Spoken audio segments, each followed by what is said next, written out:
more to show you on my new sweater that I'm doing embroidery onto with the Ghost Polaroid Beetlejuice inspired. It's not fully finished. As soon as I got into it, I quickly found out that there is going to be a little bit more that goes into it, even though it's just like a square, basically two ghosts in the middle, like the sandworm where I had just these big spaces of colors. The ghosts are a little bit more intricate, which I thought it would be reverse. So we're exploring and figuring things out together, but I did end up getting one of the ghosts completely done, and I'm kind of loving how it's turning out. Still going back and forth over what I want to do for the background because I don't think that I'm going to have enough of this black. After doing just this one ghost, I worked through quite a bit of this yarn. The white will totally be fine. I'm going to finish up the second ghost and then also the edging around it, but the inside here, I was gonna do just black, but then also I was thinking I want the border of everything to pop a little bit more too. That means I have a couple of options here and we can decide which one I want to do. The purple, we're not touching that. That's actually, I'm gonna get started on another project today. I know this isn't totally done, but I'm just really excited about this one. I want to get going on it. I'm left with these three colors. So this one I am using on the other one. Okay, actually we're down to two. These two options. I am leaning towards the crimson red just because black, red, and white, like those are my colors. And since this is one of my sweaters that I wear all the time, it's like my nighttime sweater when I have my little cup of tea and I'm ready to sit down and work up whatever project I'm getting into. This is a sweater that I reach for. Just as a reminder of our 13 night Halloween hangover box with me and Muse 2320. This is the last day technically of working on this embroidery set. However, this box is not meant to be done completely on night number 13. I mean, I'm gonna try to get done as much as I possibly can. Like, I'm gonna keep working through this, which is why I think I should just go with the first thing that popped in my head, like red, right? You know, just do that. But realistically, I could work on these projects for the rest of the month and just keep the spooky alive. Like, there is enough stuff in here for me to really get going. And especially the fact that I've already done 2 beanies, 1 notion bag, I'm starting on this sweater, gonna start another project, and we still have more things to get into. Sometimes with embroidery, I get really, really excited, really into a project, and then very quickly, or like after a couple of days, I'm just kind of done and over it and ready to crochet again, which I am ready to crochet. I didn't do anything yesterday or the day before,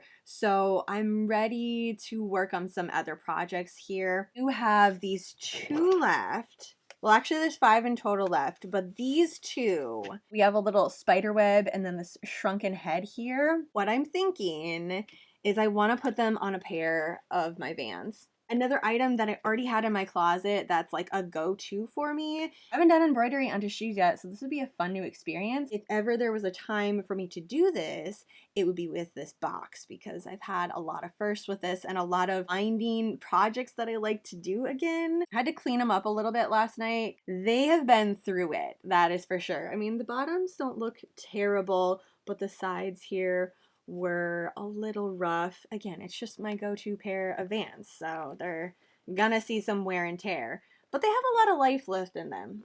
Might as well add a little bit of embellishment to it. The other ones I totally could do, but I want the Beetlejuice and this part, I want these 2 together because I was thinking about wrapping it around the back. These have to go together, so I'm gonna have to find another sweatshirt, or maybe on the back of this notion bag, I could put it back here so that way both sides have something fun. Oh, and then the tassel. I need to work on that too. We're not feeling tassels today though, so that is a later date type of thing for me. If you missed the box, totally, there is a Yule box that is coming up, which I am definitely getting into that one. If you want to celebrate Yule with me here in the Yarn Dungeon, it's not a countdown, but it's kind of like this again, where it's just going to be pieces to spark creativity and you kind of run with it that way. Pre-orders are still open until the 10th of November. So it cuts off here pretty soon. And then it ships, I think, the first or second week of December, one of those 2 weeks. I don't know. It's all on her site.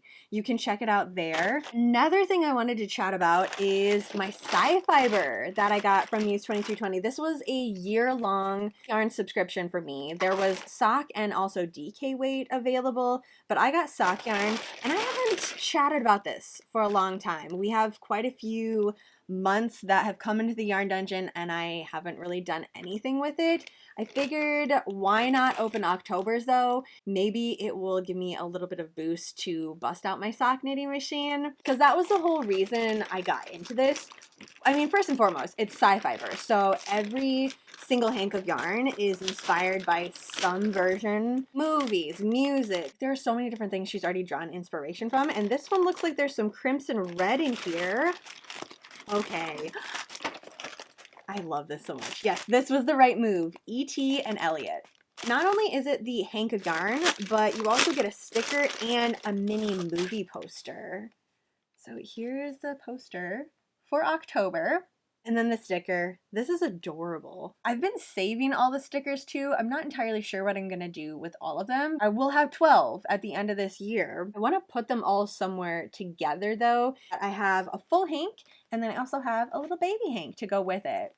It's 80% superwash merino wool and 20% nylon. What I've been doing with this is throwing it on my knitting machine and using this baby one for the toe and the heel, and then the rest of it just from this main hank. I was thinking about playing around with the ribber, but honestly, just being able to get a pair of socks done under 2 hours, a pair of knitted socks, that's wild to me. I mean, that was the main reason that I wanted this sock knitting machine anyways. So I think it's time. I think tonight I will bring it down. Honestly, don't even know where the pattern is anymore. So they have a pattern on their site that it's a tutorial and a written pattern that you can check out. And since then, I have worked with it a little bit to kind of figure it out so it's the exact size that I want. Like the one pattern that I have written for myself is literally just for me. Like it fits me exactly the way I want it. I like socks that are really, really high, especially if I'm wearing a high top. I want to be able to see more of this. This marks the end of the 3 nights of embroidery from the 13 nights of Halloween Hangover. It doesn't mean that I'm going to be finished with these projects